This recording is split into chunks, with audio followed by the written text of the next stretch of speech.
नमस्कार दोस्तों। कहानियों की श्रृंखला में आज सुनेंगे हिंदी साहित्य जगत की वरिष्ठ एवं लोकप्रिय कथाकार दीपक शर्मा जी की कहानी पेंच। तो आइए सुनते हैं कहानी। सुरेश शांडिल्य का उल्लेख सबसे पहले मां ने किया था। तुम्हारी उषा के बैंक में कोई एक सुरेश शांडिल्य है। आयु उसकी 25 वर्ष है। कद 5 फुट 10 इंच है और है भी पक्का शाकाहारी। उषा से कहो रमा की बात उसके संग चलाए। मां नहीं जानती रही, पिछले 2 महीनों से उषा और मैं अपनी तनख्वाहें और छुट्टियां एक दूसरे के साथ न खर्च कर रहे थे। 2.5 महीने पहले तक हमने अपने दाम्पत्य के पूरे 2 साल और 3 महीने एक राजा और रानी की तरह बिताए थे। हर छुट्टी पर बारी बारी से एक दूसरे के शहर पहुंचते रहे थे और अपनी संपूरित पूंजी एक दूसरे के काम में लाते रहे थे। किंतु 2.5 माह पूर्व उषा के शहर की एक ठिकान के दौरान मेरे पैर की एक हड्डी चरक गई थी और बाध्यकर रूप में लगातार बिताए गए उन 15 दिनों में उषा की अनुशासनहीनता जो मुझ पर उजागर हुई थी, तो मैं अपनी खींच दबाए न दबा पाया था।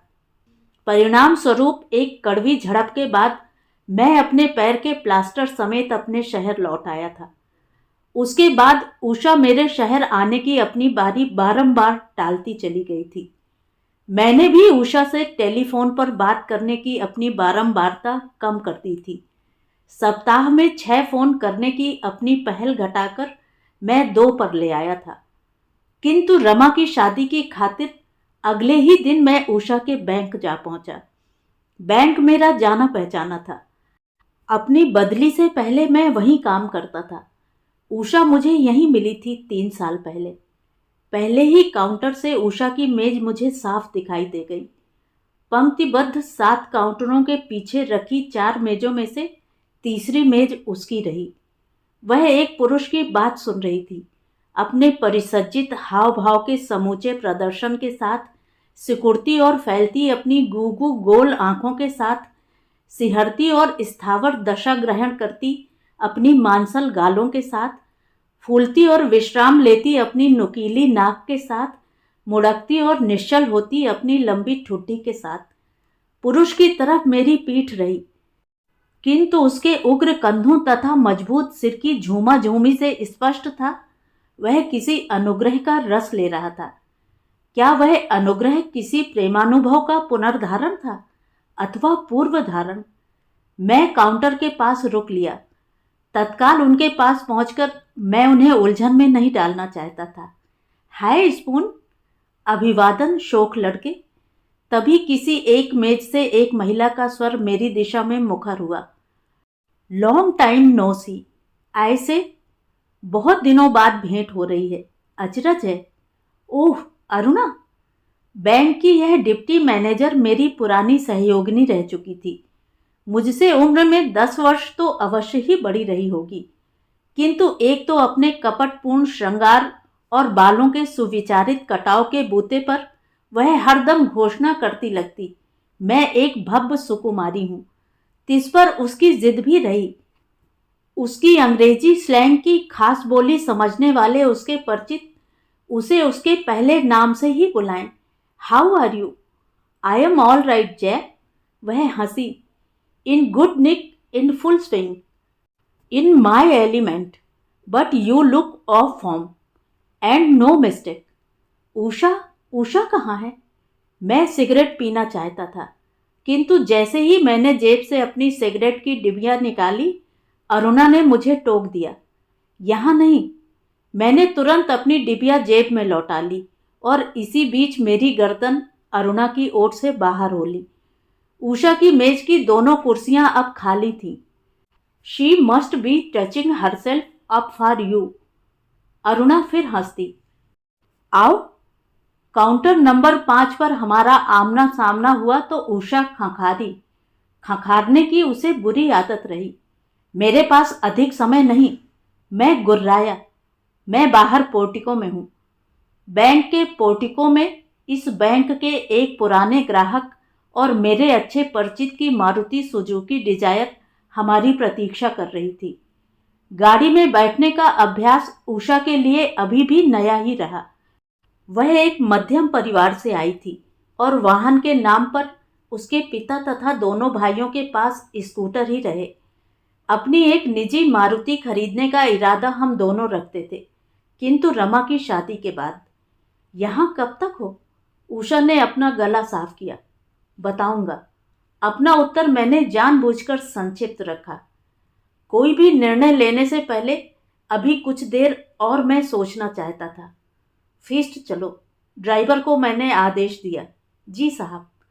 फीस्ट पर उषा के साथ मैं बहुत बार आ चुका था, बल्कि उषा के सम्मुख अपनी शादी का प्रस्ताव मैंने फीस्ट में ही रखा था। अपने कांटे में चिकन चाउमीन लपेटकर चिकन मंचूरियन का एक बड़ा टुकड़ा वह फंसा रही थी जब मैंने अपनी हथेली उसकी कलाई पर टिका दी थी। तुमसे एक सवाल पूछना था उषा। क्या? उसने गला खंखारा था। तुम शादी के बारे में क्या सोचती हो? अपना सवाल मैंने बदल लिया था। उसकी खंखार से पहले मैं उसे पूछने वाला था, क्या तुम मुझसे प्रेम करती हो उषा? किंतु खंखार ने उसका मुझे प्रेम करना दुस्साध्य बना दिया था। क्या सोचती हूँ? उषा फिर खंखारी थी। पहले तुम बताओ, तुम क्या सोचते हो? मुझे लगता है तुम मुझसे शादी कर सकती हो। बिना किसी उत्साह के, बिना किसी आवेग के मैं वे शब्द बोल गया था। Name the day. उसने अपना गला फिर साफ किया था। उसकी कलाई पर टिकी अपनी हथेली मैंने तत्काल हटा ली थी और वह अपने कांटे पर टूट पड़ी थी। गाड़ी में बाकी समय हम दोनों ने एक बेआराम चुप्पी में बिताया। मेरे साथ बातचीत शुरू या खत्म करने की स्वायत्तता उषा अपने पास न रखती थी। मुझसे संकेत लेकर मेरी बात आगे बढ़ाती या घटाती। वेटर। फीस्ट पर पहुंचते ही मैंने मेजबान की भूमिका अधिकार में ले ली। 2 चिकन कॉर्न सूप लाओ। 2? वेटर ने आश्चर्य से उषा की ओर देखा। हाँ 2। नए हो क्या? मैंने वेटर पर नजर दौड़ाई। इतना नया भी नहीं। वेटर हंसा। आपको नहीं जानता, मगर दीदी को जानता हूं। जान लो। मैंने उषा के चेहरे पर अपनी टकटकी बांधते हुए कहा, मैं इनका पति हूं। जी। वेटर के चेहरे पर एक कटाक्ष भाव स्पष्ट उभर आया। उषा की खांसी शुरू हो ली। तुम यहां अक्सर आती हो? वेटर के लोप होते ही मैंने उसे भेदना चाहा। नहीं, ऐसा भी नहीं। किसी शाकाहारी के साथ। उसकी खांसी तेज हो गई। सूप अच्छा है। निर्णय मैंने ले लिया। उषा को अपने पक्ष में रखना अभी जरूरी था, रमा की खातिर। 5 वर्ष पहले एक सड़क दुर्घटना के अंतर्गत स्वर्गवासी हुए मेरे पिता मुझ पर मेरी 2 बहनों का जिम्मा छोड़ गए थे। बड़ी की शादी तो कॉलेज अध्यापक मेरे पिता की जीवन बीमा पॉलिसी तथा ग्रेच्युटी निकाल ले गई थी, किंतु छोटी रमा की शादी के लिए मुझे उषा का सहयोग चाहिए था, आर्थिक और पारंपरिक। हाँ, उषा खंखारी। अपने बैंक के सुरेश शांडिल्य को जानती हो? मैंने तह जमाई। कैसे? उषा खंखारना भूल गई। यूं ही पूछा मैंने। मां का उल्लेख अभी कुछ देर के लिए मैंने टाल देना चाहा। उसके बारे में बाद में भी बात कर सकते हैं। नहीं, घिघी बंधी उसकी आवाज चिटकी। अभी बात करो। अभी बताओ, तुम उसे कैसे जानते हो? उसका एक दोस्त मिला था, कह रहा था वह शादी करना चाहता है। मैंने अंधेरे में एक तीर छोड़ा। वह रोने लगी। उसे इतनी संवेदनशील अवस्था में मैंने पहले कभी न देखा था। क्या तुम मुझे छोड़ देना चाहती हो?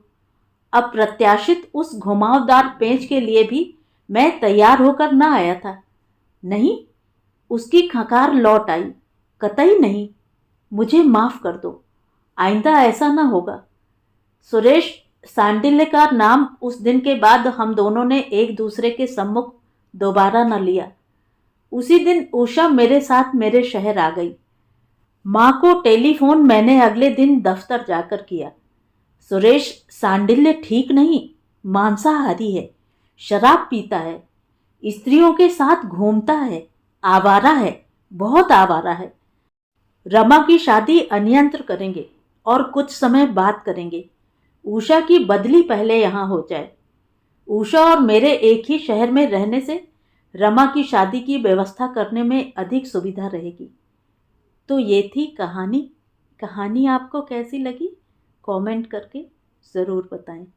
और अगर मेरे द्वारा सुनाई हुई कहानियाँ आपको अच्छी लगती हैं और आप मेरे चैनल पर पहली बार आए हैं तो चैनल को सब्सक्राइब ज़रूर करें, लाइक करें और अपने दोस्तों और परिचितों में शेयर भी करें।